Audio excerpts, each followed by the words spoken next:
Disclaimer, I am not a lawyer and this should not be considered legal advice. You should seek appropriate counsel for your own situation, and please note, this post is directed toward readers in the United States. If you are conducting business outside the United States, I highly encourage you to find and understand your obligations regarding disclosure. I would also like to say that a lot of which I am discussing has to do with my own personal situation in the state of Ohio, so your bankruptcy laws may be different where you are. Hey everybody, so I want to thank everyone who watched this video that I did a few years back in regards to how I filed bankruptcy pro se using a website called UPSOLVE. That website is still in use. They actually have an app now. Back when I filed, they probably always had an app, but I probably didn't have the right kind of phone to file on there, so I was able to file successfully using the website. Now, mind you, the website does let you know that they are not attorneys and that you can't pretty much go around telling people, hey, UPSOLVE filed my bankruptcy. Is really more so that UPSOLVE provides the documents and the assistance, especially for like frequently asked questions. However, ultimately, you file your bankruptcy and you file pro se. You are responsible for your case and how it turns out. As far as making sure you have everything that you're looking to file and you go through the entire process. And yeah, so it's really on you at the end of the day. So with that being said, I was going through the comment section. Now, mind you, the video is a few years old, so I do apologize in advance. I have not been on YouTube really at all in a few years or so. Not even a few years, maybe a couple of years or so.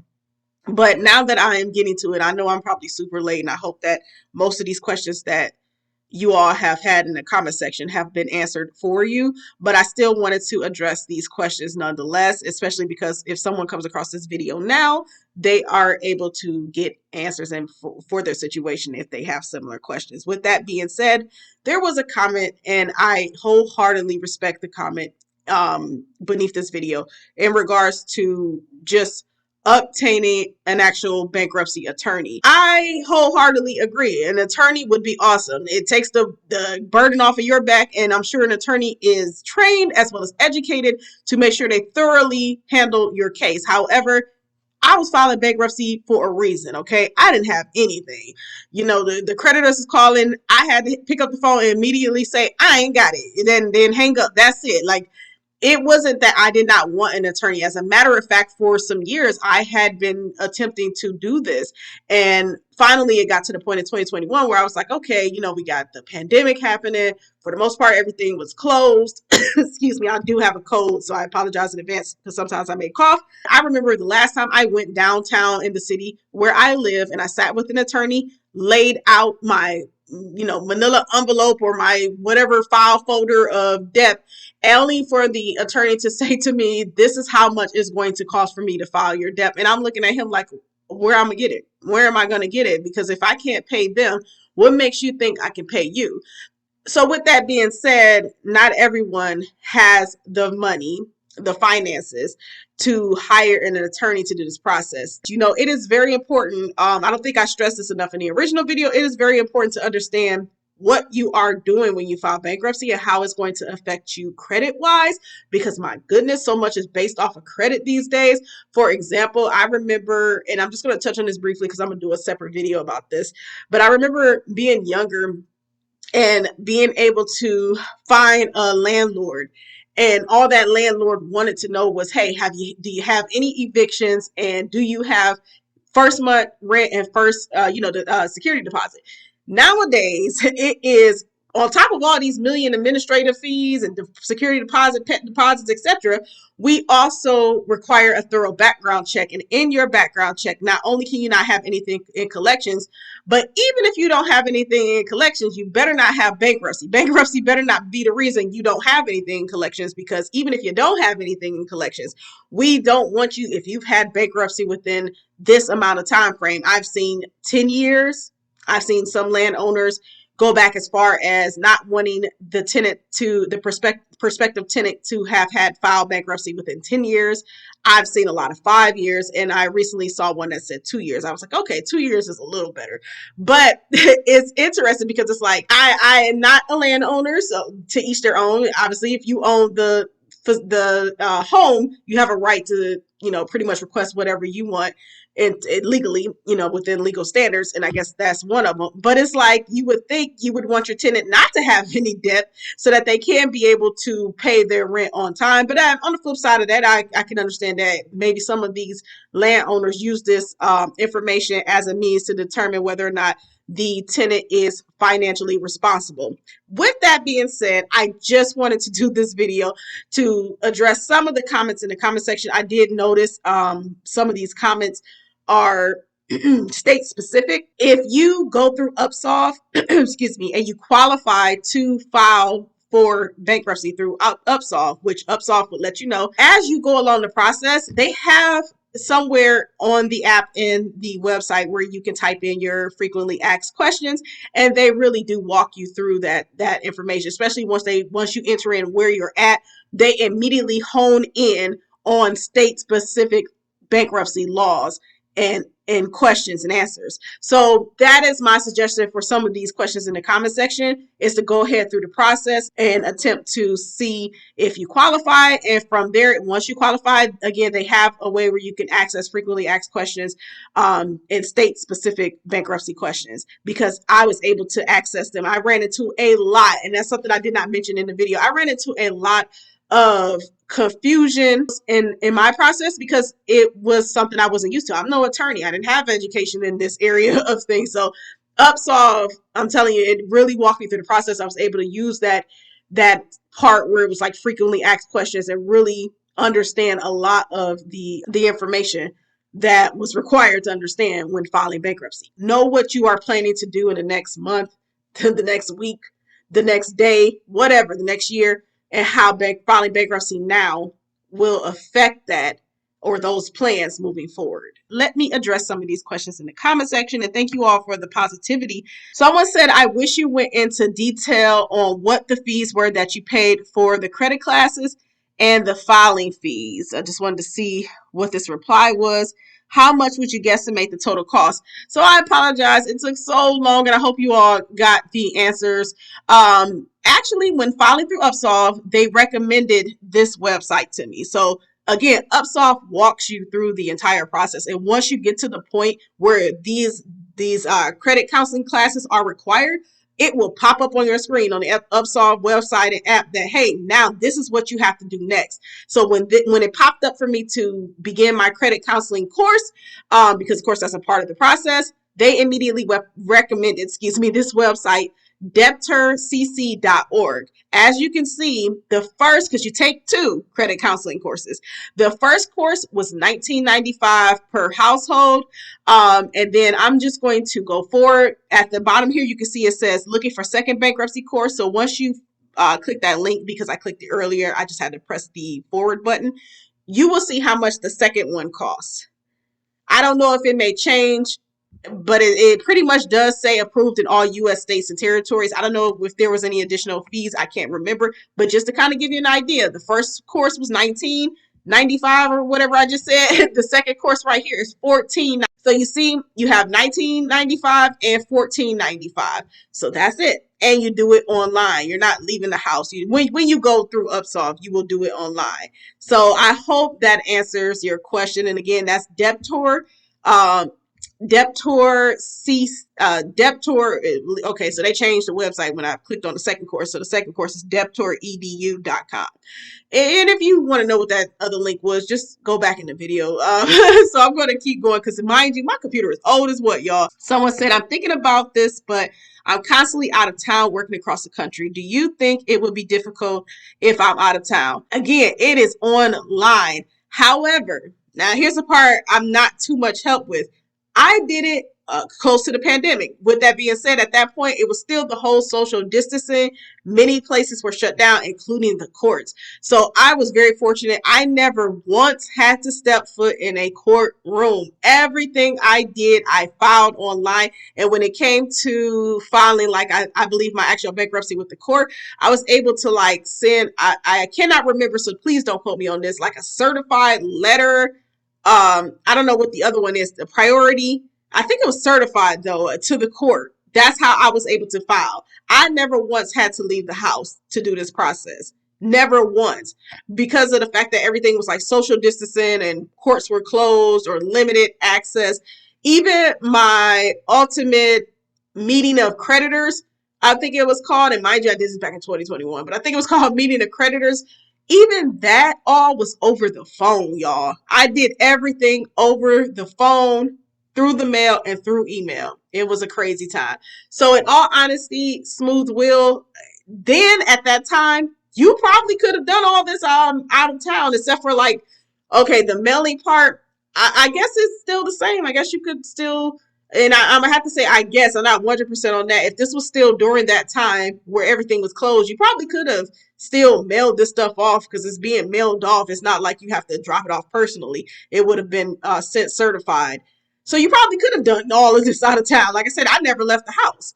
However, we are no longer in that time. And I don't know if they offer all of that, where you are as far as doing everything remotely, not having to go to the actual court to file, not actually having to go to a meeting of creditors. It may not even be like that anymore. They may not be doing this stuff like that anymore, over a conference call or whatever. Because I literally was in a conference call of the meeting of creditors. And I was able to hear other people plead their cases of their bankruptcy case. I heard all of that over the phone. It wasn't like a Zoom. It was all over the phone. It was crazy, y'all. Never experienced something like that in my life. So with that being said, it could be difficult, or it may not be if you have a means to go back into town just to complete this process. So, but I guess that would be running back and forth.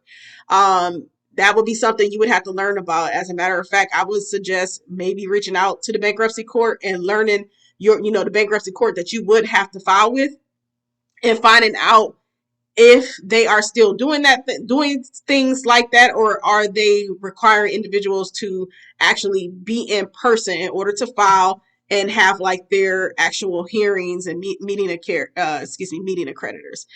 Thanks so much for this video. I'm going to skip down. How long after stopping your credit card payments did you file? If there was a gap, what did you experience in that time? Harassment, court order, etc. Okay, thank you very much for the comment and the question. I would just like to say I wasn't paying anything. Actually, I was being garnished, I believe, by like a student loan debt, like a private student loan debt. I wasn't paying anything. The little money that I was earning, and I am a mother of 3 children. I promise you, I had nothing at the end of the day to give to anybody. Barely even food. Like, I probably was getting food stamps too. I was working full time and qualifying for food stamps. With that being said, I didn't have any money to make any payments. This is a part of the reason why it was urgent for me to go ahead and file, because every time I would file my taxes was being garnished for some sort of collection item.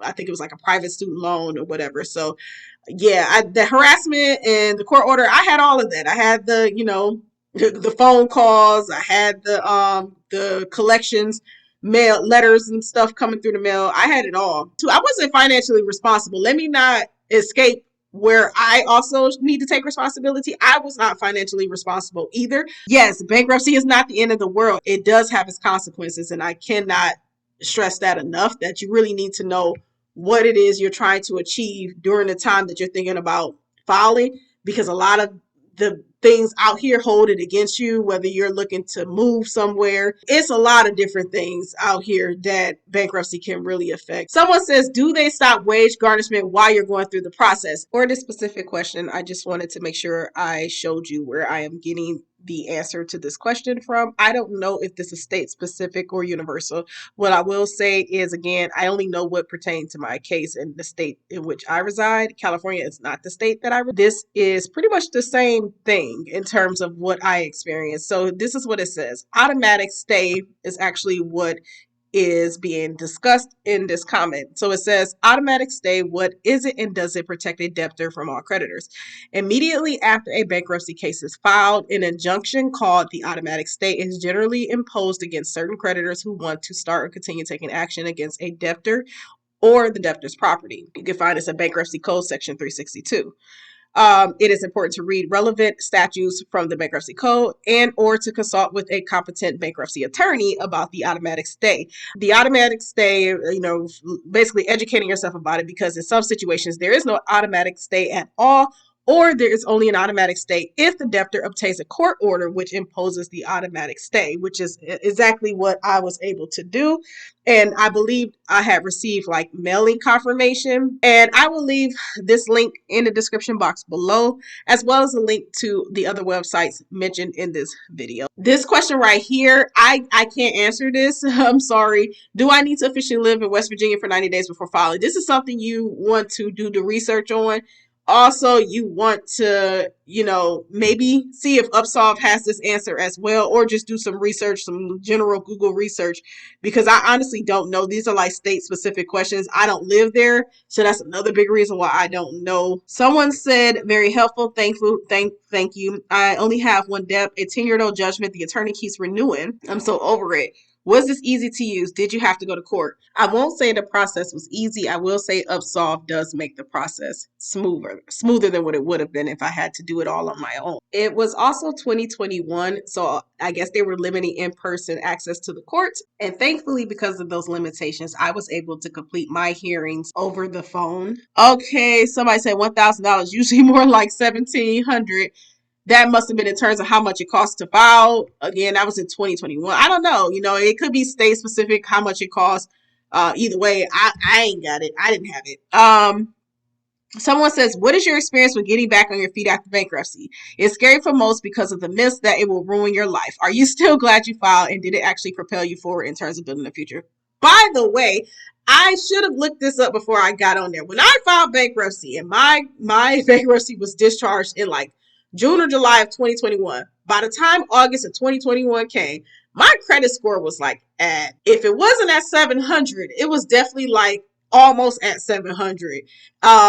Mind you, I was like at 400 and something. 400 is something before filing bankruptcy. So that kind of goes to show how much bankruptcy propelled, to use that word, my credit score forward. And of course, all the offers came out, the credit card offers. Oh my gosh, when I tell you you filed bankruptcy and you completed all the credit card offers, but also the vehicle loan offers were ridiculous. So many, and no, I did not take up the vehicle loan offers.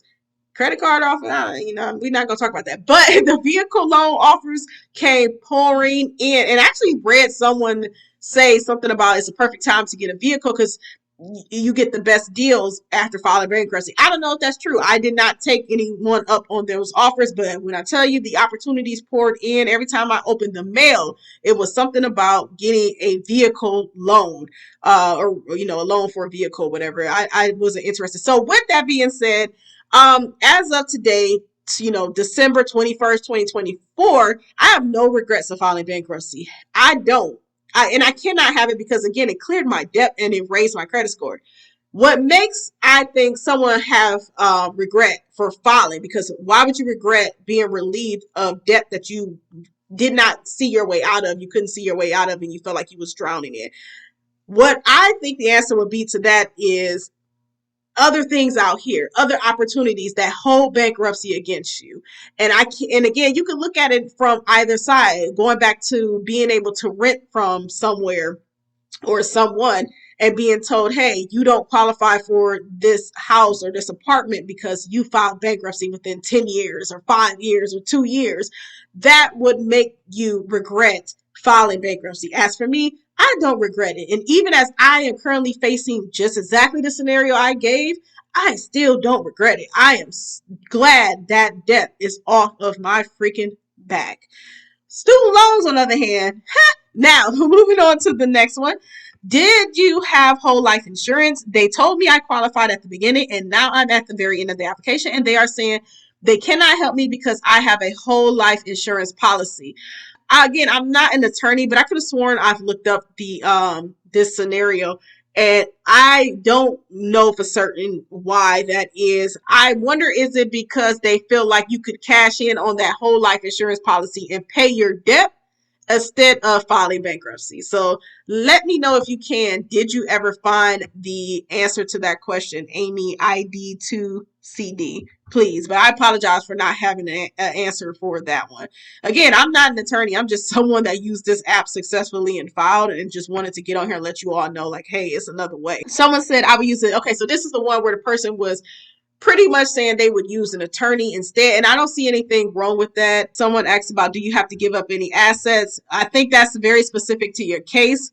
There are mentions of assets in the bankruptcy. There's also mentions of there's an area on the bankruptcy application where you can list assets that you don't want to be touched during the bankruptcy, that you want to keep. What happens to it after that is up to the courts. Okay, that is truly up to the courts. But again, that's stuff you can do more research on online. I didn't have any assets, so it's hard for me to really answer questions that did not pertain to my personal situation. I didn't have any assets. My only asset was what is in between my ears and still is to this day. Someone said this isn't free. If you're in a zip code out of range, the app doesn't work. This is bull. I know I can file with an attorney. Anyone can. Yeah, okay, so I don't know if that is right or wrong. I apologize for you if that is the case for you. However, it is not bull. I did it, and obviously other people are doing it as well. But I can tell you I did it. And ain't nothing bull crap about me. I'm going to let you know that now. Someone says she is right to an extent. I am in Virginia and I do not qualify for assistance. I even tried my parents' zip code and Maryland does not qualify either. So again, I apologize that is it in your area. I didn't know about that. Again, I can only tell you what I know from my experience. I don't live in these areas, so it worked for me in the Northeast, but I don't know, so I apologize. That's something new to me. That's something I'm learning. Someone else said, don't use UPSOLVE. I just filled out their information while I'm at work on a break. I'm an officer. I get a phone call from them using the local number that belongs to a 54-year-old gentleman 2 counties over from me. They don't even use their own number. Okay, so he'd rather use a lawyer.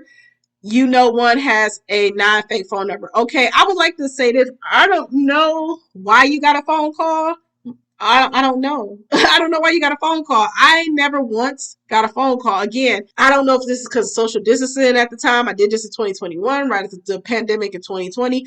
I never received a phone call from anybody. UPSOLVE is not the attorney. UPSOLVE literally just provides you the documents and answers to frequently asked questions. Excuse me, my voice is going in and out. With that being said, I never once received a phone call. It was all just documents and suggestions and walking me through the process, written suggestions and written ways of walking me through the process online. There was never once a phone call from UPSOLVE at all. So I'm not sure what that's about. Last couple of questions or comments. Never heard anyone else say this. Most of the reviews have been positive. Exactly. I've never heard that either. So again, somebody said, are you a bankruptcy attorney? I think that's funny too. Again, I feel like people came under this video that might be attorneys themselves and no, let's figure out a way to make sure people don't take this seriously. It's nothing but 5,000 views, so it's not a big deal. But that kind of goes to show some of the fear mongering tactics and how individuals are trying to look for that job security. It's never that serious. Not everyone is going to be able to go through this process because, for one, UPSOLVE only works with individuals with a certain financial situation. So generally lower income individuals or possibly individuals who they really deem fit that cannot afford an attorney.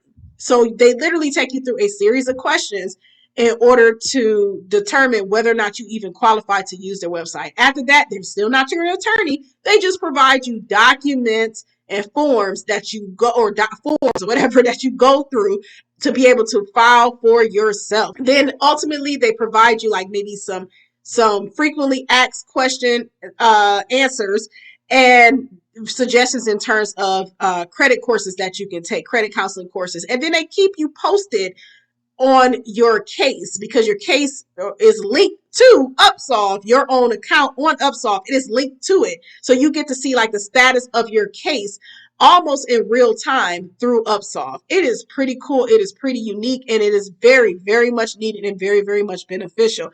I don't think it's taking food off of any attorney's plate because ultimately not everybody is going to feel comfortable doing this. Not everybody is even going to qualify to do it, and not everybody is even going to want to do it. But again, I did it. It worked for me, and I do not regret it. So with that being said, I hope that this helped, and I really appreciate those who took the time out to watch the video. I hate that 5,000 people watched it or 5,000, it has 5,000 views because I don't want anybody else to be in this situation.